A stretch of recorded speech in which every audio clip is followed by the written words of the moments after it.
Hello नमस्कार, welcome to inculcate learning. तो हमने पेडागोजी और एंडागोजी के बारे में ऑलमोस्ट चीज़ें डिस्कस कर ली हैं। आज हम असेसमेंट जो है वो शुरू कर रहे हैं। असेसमेंट होता क्या है, बेसिकली असेसमेंट का कॉन्सेप्ट क्या है, और असेसमेंट जो है इन कंस्ट्रक्टिव प्रोसेस, ऐसे आपके कई कॉम्पिटिटिव एग्जाम के सिलेबस में हो सकता है आपको ये दिया मिले। तो कंस्ट्रक्टिव प्रोसेस में क्या हेल्प करता है असेसमेंट, या क्या होता है, क्या रोल प्ले करता है, वही मतलब हो जाएगा ओवरऑल इस वीडियो का। और वो आपको जो है असेसमेंट बेटर तरीके से समझ आ जाएगा। So this is presented by me Raveena.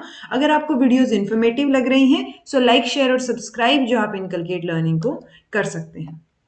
जब हम डेफिनेशन की बात करेंगे तो देखिए, अगर हम नॉर्मल बात करते हैं बिना डेफिनेशन या मीनिंग समझने की कोशिश करते हैं, तब असेसमेंट क्या हो गया कि बेसिकली बीइंग अ टीचर आपने स्टूडेंट्स को कुछ समझाया, क्या उनको वो समझ आया है या नहीं आया है, उसके लिए आप उनसे क्वेश्चनिंग करेंगे या आप ट्राई करेंगे कि कुछ तो पता किया जाए कि इन लोगों को ये चीज समझ आई है या नहीं आई। वही क्या है, असेसमेंट है। बेसिकली आप असेस कर रहे हैं कि जो चीज आपने करवाई, जिन ऑब्जेक्टिव्स के साथ करवाई, क्या वो उन ऑब्जेक्टिव्स के साथ कंप्लीट हुई है। अगर हम डेफिनेशन की बात करें तो आपको इस तरीके से बहुत सारी डेफिनेशंस मिल जाएंगी। जैसे एलन की डेफिनेशन की अगर बात करें तो assessment involves the use of experimental data on students learning to refine programmes and improve students learning. Basically आप क्या कर रहे हैं, एक एक्सपेरिमेंटल डाटा, यानी कि आप बेसिक मेजरमेंट कर रहे हैं, एक तरीके से हम बोलें तो उसके लिए किसकी मेजरमेंट कर रहे हैं, स्टूडेंट की लर्निंग की। अब वहां से आपको पता चलेगा कि स्टूडेंट्स ने कितना सीखा है। उस बेसिस पे आप क्या करेंगे, रिफाइन कर सकते हैं जो भी प्रोग्राम्स आपने यूज किए हैं, और इम्प्रूव कर सकते हैं स्टूडेंट की लर्निंग को। ठीक है जी। ओवरऑल असेसमेंट का मतलब, बेसिक मतलब आपको हर जगह सिस्टमेटिकली लिखा मिल जाएगा, बट मतलब यही निकलेगा कि आपको असेस करना है, देखना है कि बच्चे को कितना समझ आया है और कितना समझ नहीं आया, और अगर नहीं आया तो आप किस तरीके से उसको समझाने की कोशिश कर सकते हैं। ऐसे ही ह्यूबा और फ्रीड की एक डेफिनेशन है, assessment is systematic process of gathering and discussing information. आपने इंफॉर्मेशन को गैदर करना है और डिस्कस करना है, और ये इंफॉर्मेशन क्या होगी, कहां से आप कलेक्ट करेंगे, from multiple and diverse sources in order to keep understanding of what students know, understand and can do with their knowledge as a result of their educational experiences। यानी कि जो being a teacher आपकी वजह से उनके experiences रहे हैं, उन experience जो educational experiences हैं, उन एक्सपीरियंसेस का रिजल्ट जो है, यानी उनकी वजह से जो बच्चों ने सीखा है, जो बच्चे जानते हैं, समझा है उन्होंने, या वो क्या क्या कर सकते हैं उस नॉलेज के द्वारा, जो नॉलेज उनको एजुकेशनल एक्सपीरियंसेस से मिली है। ठीक है। तो आप बहुत सारे सोर्सेज का, अलग अलग सोर्सेज का, जैसे आपने क्लास में ओरल टेस्ट ले लिया या फिर आपने रिटन टेस्ट ले लिया टाइम टू टाइम रेगुलरली, वो सब सोर्सेज क्या है कि आप वहां से इंफॉर्मेशन को गैदर करेंगे और फिर डिस्कस करेंगे कि और ये कंटिन्यूटी में ये एक सिस्टमेटिक प्रोसेस हो गया, right? So the process culminates when assessments result are used to improve subsequent learning। So process की वजह से क्या हो जाता है कि आपको जो असेसमेंट के रिजल्ट्स होंगे, कि मान लीजिए आपने रिटन टेस्ट लिया और स्टूडेंट्स के आपके अकॉर्डिंग मार्क्स जो है वो कम है, तो आप कैसे उनको इंप्रूव कर सकते हैं। इसका मतलब भी ओवरऑल यही निकला कि आपको ये देखना है कि बच्चों को कितना समझ आया और कितना नहीं समझ आया। अगर हम नेचर की बात करें कि असेसमेंट का नेचर कैसा होगा, कॉन्टिन्यूअस नेचर होना चाहिए सबसे पहली बात तो। It involve students and teachers in continuous monitoring of students learning. तो स्टूडेंट और टीचर का इन्वॉल्वमेंट है, लेकिन मॉनिटरिंग किसकी हो रही है, स्टूडेंट की लर्निंग की हो रही है। कॉन्टिन्यूअस नेचर है अगर हम असेसमेंट के नेचर की बात करें। It has great impact on the self-esteem of pupils, which will have critical influence on learning। मान लीजिए आपने ओरल टेस्ट लिया और क्लास में किसी बच्चे को खड़ा करके पूछा, अगर उनको वो क्वेश्चन आता है और आपके अकॉर्डिंग उन्होंने सही आंसर किया है, तो उनकी सेल्फ एस्टीम के ऊपर एक बहुत अच्छा इंपैक्ट पड़ेगा। ठीक है।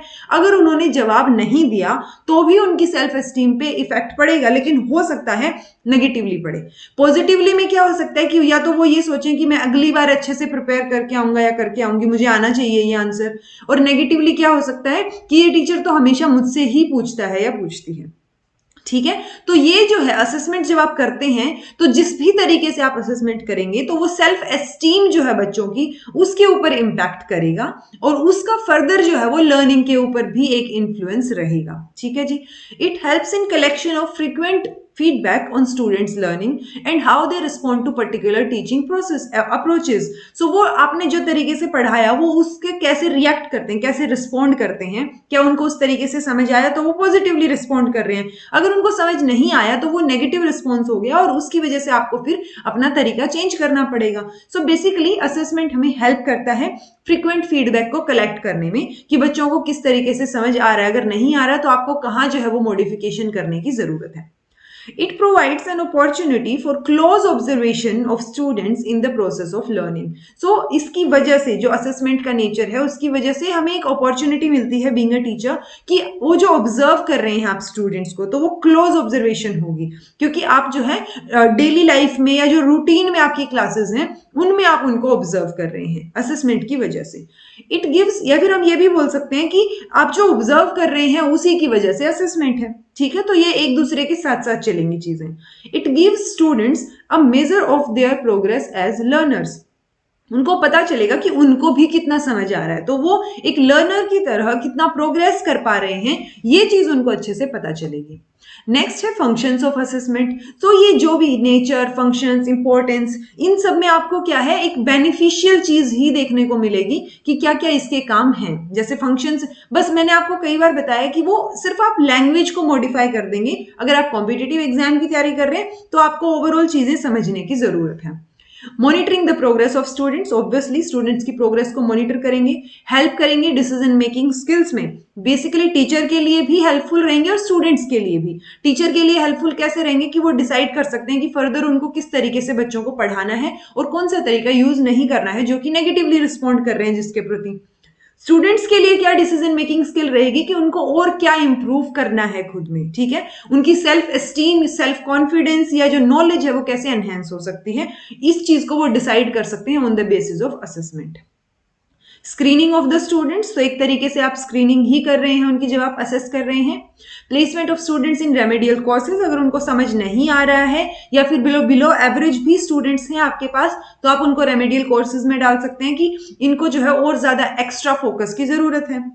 Instructional planning helps to create adaptive learning strategies. तो आप फिर एक बेसिकली क्या करेंगे असेसमेंट के लिए, आप इंस्ट्रक्शनल प्लानिंग करेंगे जो कि आपको लर्निंग स्ट्रेटजीज को अडेप्ट करने में हेल्प करेगा. इवेल्युएशन ऑफ इंस्ट्रक्शनल प्रोग्राम, जो प्लानिंग करके आपने इंप्लीमेंट किया है उसको इवेल्युएट करना है, फंक्शन जो है असेसमेंट का. Feedback helps in developing life long learning skills. तो लाइफ लॉन्ग जो है वो लर्निंग स्किल्स डेवलप होंगी क्योंकि असेसमेंट से आपको पता चलेगा कि कहाँ गड़बड़ हो रही है. Student motivation is necessary for quality education, और असेसमेंट से आपको ये चीज भी पता चलती है कि आपको कैसे पॉजिटिवली चीजों को स्टूडेंट्स के सामने रखना है. अगर किसी के कम मार्क्स भी आए हैं या आपके अकॉर्डिंग वो स्टूडेंट जो है वो लो जा रहा है एजुकेशन में, तो आप कैसे उसको हाई लेके आएंगे, कैसे उसको समझाएंगे चीजों को पॉजिटिवली. तो जब आप स्टूडेंट को मोटिवेट करेंगे वो एक फैक्टर जो है ना कि बच्चा मोटिवेटेड रहे, चाहे वो कुछ टाइम के लिए एक्सट्रिंसिकली मोटिवेटेड रहे या इंट्रिंसिकली मोटिवेटेड रहे, बट मोटिवेशन जो है वो क्वालिटी एजुकेशन में बहुत जरूरी हो जाता है. ये असेसमेंट साइकिल आपको दिख रही होगी कि आप असेसमेंट करेंगे कैसे. सबसे पहले तो आप लर्निंग ऑब्जेक्टिव्स को डिसाइड करेंगे जिससे कि आपको क्या पता चलेगा कि आपने क्या करवाना है. ठीक है, मान लीजिए आप कोई लेसन पढ़ा रहे हैं, चाहे वो साइंस का है या एसएसटी का है, कोई भी एक पर्टिकुलर लेसन है, उसके अगर आप एनसीईआरटीज उठा के देखेंगे ना तो हर चैप्टर के साइड में आपको लिखा मिलेगा कि इसके ऑब्जेक्टिव्स क्या है. कि वो ऑब्जेक्टिव्स ही हैं जब आपको ये बोला जा रहा है कि इस लेसन को पढ़ने के बाद आप ये चीजें जो है पॉइंट्स में समझ पाएंगे, ये चीजें आपको समझ आ जाएंगी. सो वो क्या है, वो लर्निंग ऑब्जेक्टिव्स हैं कि ये लेसन कंप्लीट होने के बाद आपको ये चीजें समझ आ जानी चाहिए. अगर नहीं आ रही है तो लर्निंग ऑब्जेक्टिव्स जो है वो फुलफिल नहीं हुए हैं. ठीक है, तो सबसे पहले क्या होता है असेसमेंट साइकिल में कि आप डिफाइन करते हैं लर्निंग ऑब्जेक्टिव्स को. दूसरे पे आप करेंगे कि उन ऑब्जेक्टिव्स को पूरा करने के लिए कौन कौन सा तरीका, डिजाइन जो है, क्राइटेरिया या एक्टिविटीज क्या होना चाहिए जिसकी वजह से आप उन ऑब्जेक्टिव्स को जो है अचीव करेंगे. थर्ड जो स्टेप आएगा वो इंप्लीमेंटेशन का आएगा कि जो यहाँ पे आपने एक्टिविटीज सोची हैं कि किस तरीके से पढ़ाना है उस चैप्टर को, सो वो एक्टिविटीज आप इंप्लीमेंट करेंगे क्लास में. ठीक है, अब क्लास में इंप्लीमेंट करने के बाद आप एविडेंसेस, डाटा, रिफ्लेक्शंस गैदर करेंगे जिससे कि आपको पता चलेगा कि जो आपने समझाया है क्या उनको समझ आया है. फिर आपने जो डाटा कलेक्ट किया, मान लीजिए आपने टेस्ट लिया, आप टेस्ट के मार्क्स आपके सामने रखे हैं, अब आप उसको एनालाइज करेंगे, इवेल्युएट करेंगे, ताकि जो लर्निंग आउटकम्स हैं वो पता चले आपको। आप एनालाइज करेंगे ना कि किस बच्चे को कितना समझ आया है और कहाँ पे जो है आप उसके पेपर को देख के देख सकते हैं कि कहाँ पे गैप्स आए हैं। तो आप वो गैप्स जो है ना वो आइडेंटिफाई करेंगे। ये कौन से गैप्स हैं? ये आपके लर्निंग ऑब्जेक्टिव्स प्लस जो आपके लर्निंग आउटकम्स हैं उसके बीच में गैप्स हैं। यानी जो लर्निंग ऑब्जेक्टिव्स हैं, अगर वैसा ही लर्निंग आउटकम है तो गैप कम है या जीरो है कि बच्चों को समझ आ गया है। अगर नहीं समझ आया तो आप क्या करेंगे, कुछ डिसीजंस लेंगे चेंजेस के लिए कि कैसे करिकुलम में, पेडागोजी में या प्रोग्रामेटिक चेंजेस हो सकते हैं जिसकी वजह से और बेटर तरीके से समझाया जा सकता है। और उसके बाद जो है वो वापस से फिर हो सकता है, अगर आइडेंटिफाई, ये आपने गैप्स आइडेंटिफाई किए, बहुत ज्यादा गैप आ रहा है, तो आप क्या करेंगे, रीडिजाइन करेंगे उसको।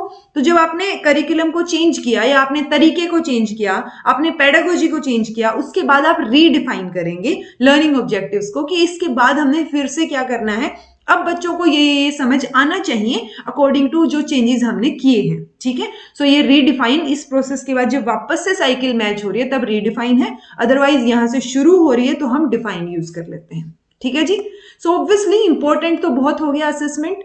ये सारी की सारी चीजें हमें बता रही है ना कि एक मेथड आप यूज कर रहे हैं जिससे आपको पता चल रहा है कि कितनी लर्निंग हुई है, तो इंपॉर्टेंट हो गया। So it is a method of using the recorded performances of each pupil to help him or her to improve his or her achievement through guidance. So एक तरीके से ये असेसमेंट जो है वो एक मेथड का ही काम करता है जो कि परफॉर्मेंसेज को रिकॉर्ड करेगा, रिकॉर्ड करने के बाद क्या करेगा, इंप्रूवमेंट में हेल्प करेगा गाइडेंस के through. This could play a vital role in diagnosing and remediating areas of learners. तो लर्नर्स में क्या क्या दिक्कतें वो फेस कर रहे हैं उसको डायग्नोस करना और उसके बाद उसकी रेमेडी करना, यानी उसका इलाज करना, बताना कि कैसे ये चीजें ठीक हो सकती हैं। तो वो भी क्या है, इसलिए भी ये इंपॉर्टेंट है ताकि वो बता सकें, डायग्नोस कर सकें, रेमेडी दे सकें। कॉन्टिन्यूस असेसमेंट जो है वो कैसा होना चाहिए, वो सिस्टमेटिक, कॉम्प्रिहेंसिव, क्यूमुलेटिव और गाइडेंस ओरिएंटेड होना चाहिए। सिस्टमेटिक होगा तो आपको पता होगा कि कैसे कैसे चीजें फॉलो अप करनी है। सो कॉन्टिन्यूस, सबसे पहले तो कॉन्टिन्यूस असेसमेंट इंपॉर्टेंट है, और कॉन्टिन्यूस असेसमेंट भी किस तरीके का होना चाहिए, ये सिस्टमेटिक, कॉम्प्रिहेंसिव, क्यूमुलेटिव और गाइडेंस ओरिएंटेड होना चाहिए। सो कॉन्टिन्यूस असेसमेंट जब हम बोल रहे हैं तो वो एक तरीके से एजुकेशनल इवेल्युएशन का ही पार्ट हो गया। देखिए आपको 4 टर्म्स देखने को मिलेंगी, एक है टेस्ट, फिर आएगा मेजरमेंट, मेजरमेंट के बाद असेसमेंट, असेसमेंट के बाद इवेल्युएशन।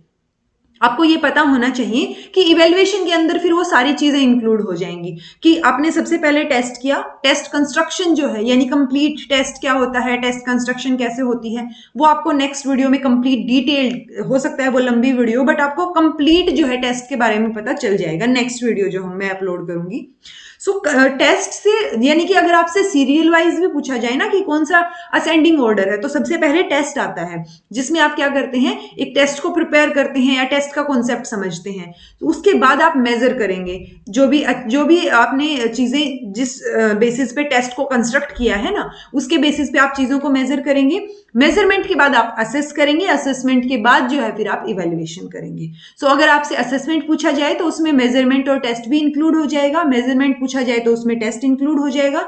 सो ये एक तरीके से क्या है, हायरार्किकल ऑर्डर्स आप लगा लीजिए। डिफरेंस क्या होता है, बहुत माइन्यूट से डिफरेंस होते हैं। जैसे इवेल्युएशन में आप इवेल्युएट करते हैं, मेजरमेंट में आप डाटा कलेक्ट करते हैं, असेसमेंट में आप उसको एनालाइज करते हैं। ठीक है, सो ये सारी चीजें जो है वो असेसमेंट के अंडर ही आएंगी, जो कि शुरुआत से पहले हम क्या करेंगे, टेस्ट के बारे में कल डिटेल में डिस्कस करेंगे। अगर आपको इस चीज से रिलेटेड या असेसमेंट से रिलेटेड कुछ समझ ना आया हो तो आप कमेंट बॉक्स में कमेंट करके बता दीजिएगा।